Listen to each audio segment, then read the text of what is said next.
Start करते हैं एक इंटरेस्टिंग ड्रामे के साथ जिसका नाम है the princess and the werewolf. ये ड्रामा बहुत ही ज्यादा इंटरेस्टिंग है क्योंकि स्टोरी है एक इंसानी शहजादी और एक वेयरवुल्फ किंग की।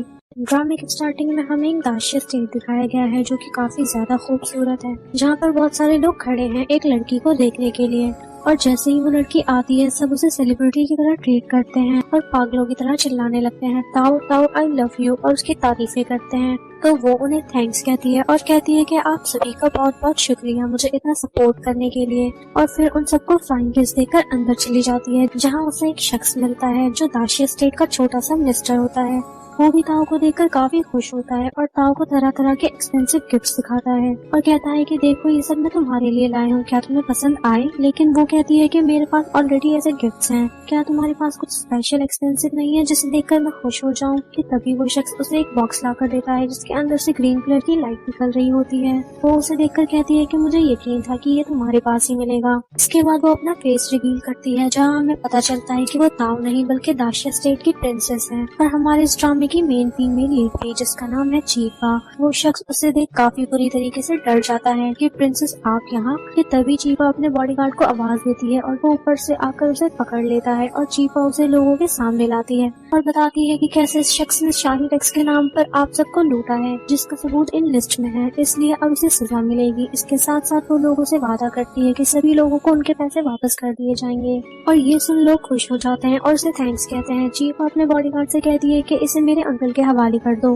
अब वही इसे सजा देंगे। नेक्स्ट सीन में वो अपना इंट्रो देती है कि मैं इस दाशिया स्टेट की प्रिंसेस हूँ, मेरे मॉम एंड डैड एक दूसरे से बहुत प्यार करते हैं और मैं उनकी इकलौती बेटी हूँ। पर जब से मेरे फादर किंग बने हैं उन्होंने सभी जिम्मेदारियों को बखूबी निभाया है, इसलिए सभी लोग उनकी इज्जत भी करते हैं। लेकिन वो साम्राज्य संभालने के चक्कर में मेरी मॉम को टाइम नहीं दे पाते थे, इसलिए उन्होंने दाशिया स्टेट के किंग मेरे अंकल को बना दिया ताकि ज्यादा से ज्यादा टाइम मेरी मॉम के साथ गुजार सके। और अब वो दोनों एक लंबी ट्रिप पर जाने वाले हैं, लेकिन जाने से पहले वो अपनी प्रिंसेस को एक एडवाइस देते हैं कि तुम्हें भी अब अपना लाइफ पार्टनर चूज कर लेना चाहिए और उस वक्त सिर्फ अपने दिल की सुनना। नेक्स्ट सीन में हमें हमारा मेल लीड दिखाया जाता है जो कि बीस्ट प्लेन का वेयरवुल्फ किंग था और उसका नाम था मुलांग। वो मन में कह रहा था कि मैं दिन ब दिन वीक होता जा रहा हूँ, इसलिए मुझे डर है कि कहीं मैं मर न जाऊँ, क्योंकि मेरी सभी पावर्स होली पर्ल में थी जो इस वक्त मेरे पास नहीं है और मुझे उसे ढूंढना होगा। इसके साथ ही फ्लैशबैक दिखाया जाता है कि जब वो इंसानी दुनिया में गया था जहाँ वो बहुत बुरी हालत में एक जंगल से गुजर रहा होता है, वीकनेस की वजह से वो चल भी नहीं पा रहा था। कि तभी प्रिंसेस चीपा जो कि दरख्त पर चढ़ी हुई थी वो सीधा मुलांग के ऊपर गिर जाती है। इसी के साथ मुलांग के पास से वो होली पर्ल उड़कर चीपा के मुंह के अंदर चली जाती है,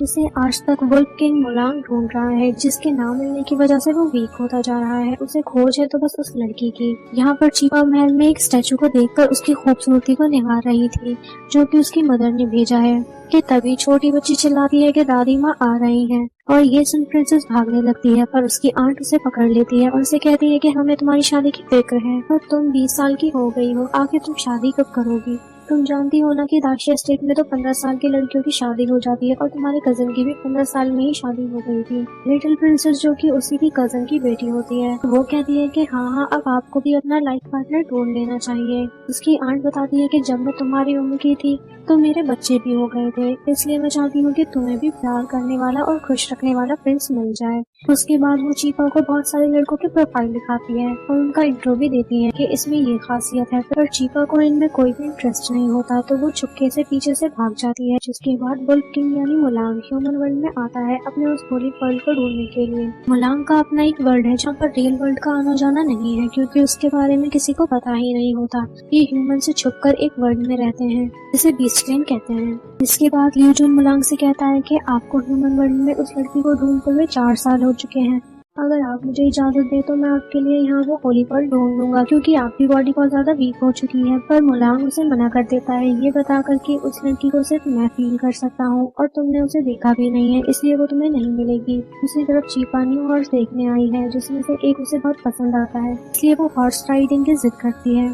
जैसे ही चीपा उसके ऊपर बैठती है हॉर्स आउट ऑफ कंट्रोल हो जाता है और उसे जंगलों की तरफ ले जाने लगता है। मुलांग भी उसे दूर से आते देख लेता है। जैसे ही वो हॉर्स उसे नीचे गिराता है कि तभी मुलांग जल्दी से चीपा के पास आकर उसे अपनी पावर से बचा लेता है और उसे बेहोश भी कर देता है। वो उसे नीचे लिटाता है कि तभी उसे अपने हाथ में पावर फील होती है और मुलांग समझ जाता है कि इसी के पास मेरी होली पर्ल है। वो उसे उठाने की कोशिश करता है पर वीक होने की वजह से वो उसे उठा नहीं पाता। फिर में गार्ड्स आ जाते हैं तो लियू जुन बोलता है कि इसके पीछे तो बहुत सारे लोग आ रहे हैं, हमें जल्द से जल्द छपना होगा, इससे पहले कि वो हमें देख लें। प्रिंसेस को गार्ड्स जगाते हैं तो प्रिंसेस चीपा हैरान होती है कि इतने जोर से मैं घोड़े से गिरी थी पर मुझे कहीं चोट क्यों नहीं आई। तभी गार्ड्स कहते हैं कि प्रिंसेस अब हमें यहाँ से चलना चाहिए क्योंकि ये जगह सेफ नहीं है। वो उनके साथ चली जाती है। इन सभी की बातें सुन मलांग और यूजुन को पता चल जाता है कि ये ताशी स्टेट की प्रिंसेस है और अब इसे ढूंढना आसान हो गया है। अभी मुलांग के हाथ पर अचानक से कुछ होने लग जाता है और वो दोनों वहाँ से चले जाते हैं।